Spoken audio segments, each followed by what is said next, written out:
Since austerity measures came into force in 2010, more than 30 domestic violence charities have been forced to close due to funding cuts. But these cuts have not come without opposition.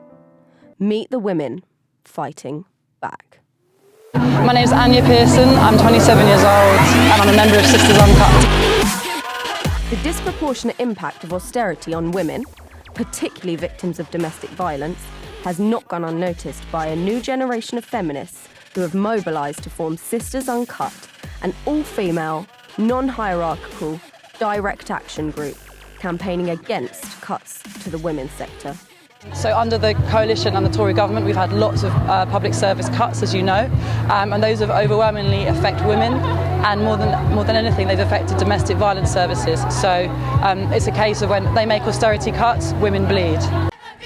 Sisters Uncut have a direct approach to fighting cutbacks, organising high-profile, impact-driven rallies and protests.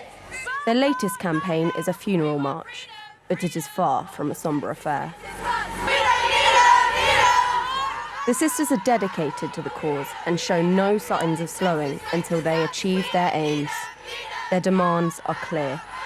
No more cuts to domestic violence services! No more cuts to domestic violence services! Restore the funding that has been cut! Restore the funding that has been cut! Women's Aid estimates that funding to domestic violence services has been cut by 31%. Sisters Uncut believes these cuts are gratuitous and ideologically motivated.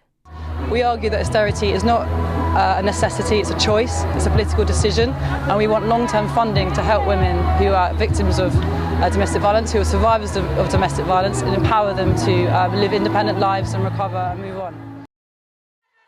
This summer, the government committed £3.2 million worth of funding to fighting domestic violence. But with hundreds of services still at risk of closure, the argument against austerity remains. And so too will Sisters Uncut.